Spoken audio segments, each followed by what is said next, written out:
Morning, Nigel. Are you left with mixed feelings from Saturday? Heartened by the performance overall, but disappointed you couldn't take maximum points? Oh, certainly, because we deserved the points and should have had them.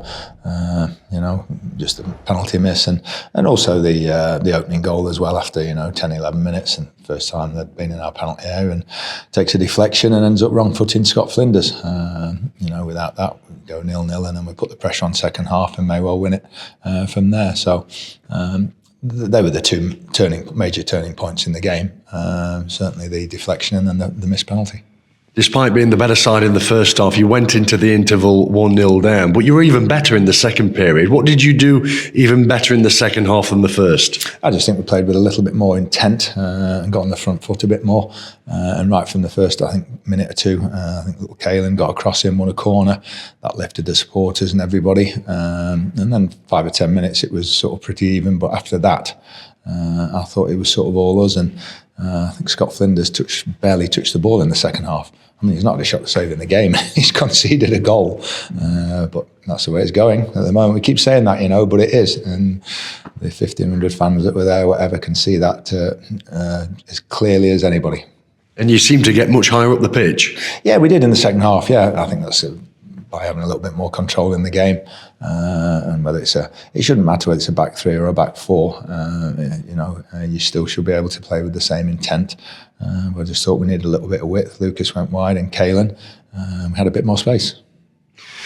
Wigan Athletic tomorrow night at One Call Stadium, and within the last 24 hours they have parted company with their manager Sean Maloney. Were you surprised by that? Yes, I didn't know actually till I came in today. I'd missed it, so a little bit surprised. I think maybe the result on Saturday, they might have expected to be a little bit higher up the league, but it's a tough old league this year, incredibly so.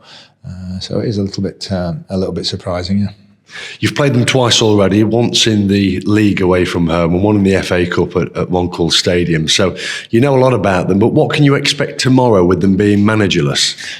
That's the thing, you're never quite sure now, whether they change a little bit. I mean, the staff who were there have taken over, so I think there'll be a lot of continuity and similarities in how they've played in the first 6 months of the season. Maybe a little bit more renewed determination, because the responsibility, some of it when a manager gets a sack, is on the players, and they can react one or two ways. They feel hard done by and they're sort of not quite at it, but we expect them to go the other way and say, we should have done a little bit more for the manager, and I think they'll be fighting for everything tomorrow night. Let's speak about players in the Stags camp. George Maris went off at half-time, didn't he, with an Achilles problem. How's he today? Yeah, sore. I think it'll be a big day out for tomorrow night. Just sort of got worse, I think, as the game went on. And normally we like the players to try and make it to half-time so we can make the substitutions, but he couldn't even manage that. So, yeah, he's going to be a miss. He's played as well as anybody in the last few weeks, George has. Come back in a resurgence in his form, so he'll be a miss. Christy Pym was out with a ribs problem. Yeah, he's going to try and train, still sore. Ribs are awkward, terrible things, especially for a goalkeeper. You land awkwardly on it and he could set him back. So he'll do a light session today and then we'll see how he feels. Callum McDonald likely to be back involved? No, I don't think so. We've got, Hiram was just outside the squad 19th, so we've got him, we've got Jordan, we've got Aidan Flint. So we've got a couple of spare bodies. And Matty Craig, how's he getting on? Yeah, he's coming on well. He's doing quite a bit of dog walking at the moment in his part of his rehab, but he's back on the grass and he's running, so hopefully he's not too far away.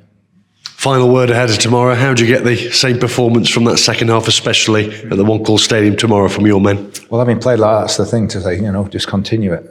We'll go through the game and we'll show the bits that sort of the difference between first half and second half. We still play well first half at Burton, but when we upped it a little bit, that's the difference, where you can pen teams in, fullbacks joining in certainly. So we'll be pointing a few things out to the players, and hopefully it'll keep the standard of the last 4 games. I can't believe how well we've played in 4 matches and got 2 points. I really can't.